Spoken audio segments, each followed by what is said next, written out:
আবহাওয়ার কত কিছুই তো আমরা রোজ দেখি তাই না? কিন্তু এর পেছনের বিজ্ঞানটা সেটা কিন্তু বেশ রহস্যময়। তো আজকের এই আলোচনায় আমরা বাতাসের কিছু খুব পরিচিত কিন্তু বেশ অবাক করা ব্যাপার নিয়ে কথা বলবো। চলুন একসাথে এই রহস্যের জগতে ঢোকা যাক। আচ্ছা, প্রথম প্রশ্নটা একদম সহজ। কখনো ভেবে দেখেছেন উঁচু পাহাড়ের চূড়া, যেমন ধরুন এভারেস্ট, কেন সবসময় বরফে ঢাকা থাকে, অথচ ঠিক তার নিচেই হয়তো সুন্দর গরম একটা পরিবেশ? এরপর আসা যাক দ্বিতীয় প্রশ্নে।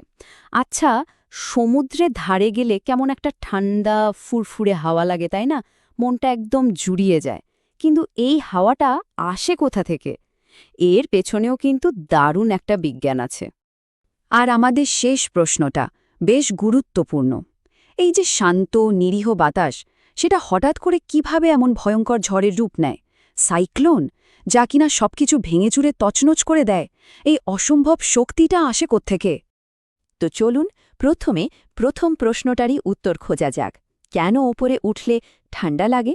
আসলে উচ্চতা আর তাপমাত্রার মধ্যে একটা উল্টো সম্পর্ক আছে। আর এটাই কিন্তু আমাদের বায়ুমণ্ডলের একটা বেসিক নিয়ম।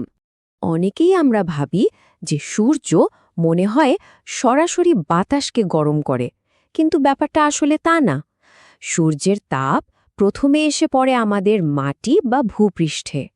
মাটি গরম হয়, আর তারপর সেই গরম মাটির কাছাকাছি যে বাতাসটা থাকে সেটা গরম হতে শুরু করে। তার মানে কি দাঁড়ালো?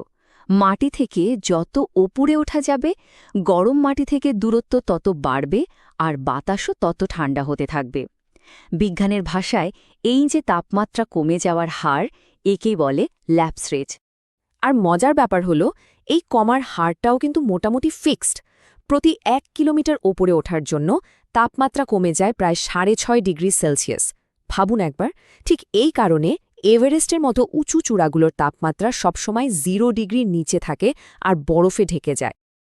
আচ্ছা, শুধু যে তাপমাত্রাই কমে তা কিন্তু নয়, ওপরে উঠলে বাতাসের চাপও কমে যায়। মানে সমুদ্রের কাছাকাছি বাতাসটা বেশ ঘন, বেশ ভারী থাকে, তাই চাপও বেশি। আর যত ওপরে যাবেন বাতাস তত হালকা, মানে পাতলা হতে শুরু করে। এরও একটা হিসাব আছে। প্রতি কিলোমিটারে বায়ুর চাপ কমে যায় প্রায় 8.5 সেন্টিমিটার পারদস্তম্ভের সমান। ঠিক এই কারণেই তো পাহাড়ে উঠলে অনেকে শ্বাস নিতে কষ্ট হয়। কারণটা হলো ওপরে বাতাস এতটাই পাতলা হয়ে যায়। তো আমরা বায়ুমণ্ডলের দুটো খুব জরুরি নিয়ম জেনে গেলাম। এবার চলুন দেখি এই নিয়মগুলো কাজে লাগিয়ে বাতাস কিভাবে চলতে শুরু করে। আর এটা জানতে পারলেই কিন্তু আমাদের দ্বিতীয় প্রশ্নের উত্তরটাও পেয়ে যাব। ওই যে সমুদ্রের ধারে ঠান্ডা হাওয়া কেন বল? দেখুন, দিনের বেলায় কি হয়, সূর্যের তাপে মাটি কিন্তু জলের থেকে অনেক তাড়াতাড়ি গরম হয়ে যায়।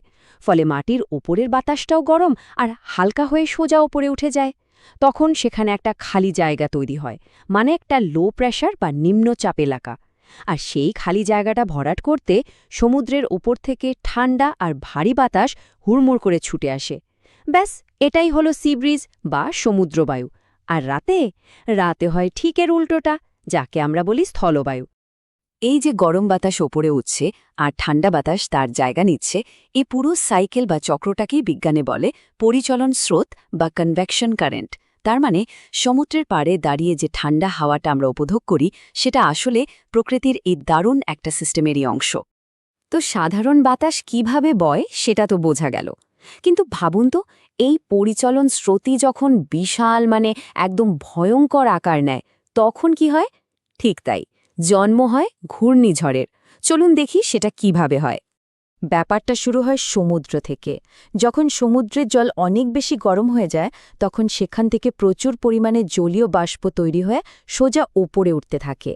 ওপরে গিয়ে এই বাষ্প ঠান্ডা হয়ে তৈরি করে বিশাল বিশাল মেঘ। আর ঠিক তার নিচে তৈরি হয় একটা মারাত্মক শক্তিশালী নিম্নচাপ এলাকা, অনেকটা বিশাল একটা ভ্যাকিউমের মতো। এই অসম্ভব ফাঁকা জায়গাটা পূরণ করার জন্য চারপাশ থেকে বাতাস পাগলের মতো ঘুরতে ঘুরতে ছুটে আসে। আর এই বাতাসের ভয়ঙ্কর ঘূর্ণিটাই হল ঘূর্ণিঝড় বা সাইক্লোন। তাহলে পুরো ব্যাপারটা একবার গুছিয়ে নেওয়া যাক, কি বলেন? আমরা 3টা আলাদা আলাদা ঘটনা দেখলাম: পাহাড়ে বরফ, সমুদ্রের হাওয়া আর ভয়ঙ্কর ঝড়। কিন্তু মজার ব্যাপার হলো সব কিছুর পেছনে কিন্তু একই বেসিক সায়েন্স কাজ করছে। মূল কথাটা হলো সূর্য পৃথিবীকে গরম করছে, আর সেই গরমে তৈরি হচ্ছে তাপমাত্রা আর চাপের তফাৎ। এই পার্থক্যটাই বাতাসকে এক জায়গা থেকে আরেক জায়গায় নিয়ে যাচ্ছে, আর এই সাধারণ নিয়মটাই কখনো তৈরি করছে পাহাড়ের চূড়ার বরফ, কখনো সমুদ্রের ঠান্ডা বাতাস, আবার কখনো তৈরি করছে বিধ্বংসী ঝড়। তার মানে আবহাওয়ার পুরো খেলাটাই আসলে এই তাপমাত্রা আর চাপের। আজকে আমরা দেখলাম আমাদের বায়ুমণ্ডল কতটা জীবন্ত আর শক্তিশালী, কিন্তু এর কাজ শুধু ঝড় বৃষ্টি ঘটানোই নয়, এর আরও একটা খুব বড় দায়িত্ব আছে। সেটা হলো মহাকাশের বিপদ থেকে আমাদের বাঁচানো। কিভাবে বায়ুমণ্ডল আমাদের জন্য একটা সুরক্ষা বর্মের মতো কাজ করে, সেই গল্পটা না হয় আমরা পরের বার শুনব।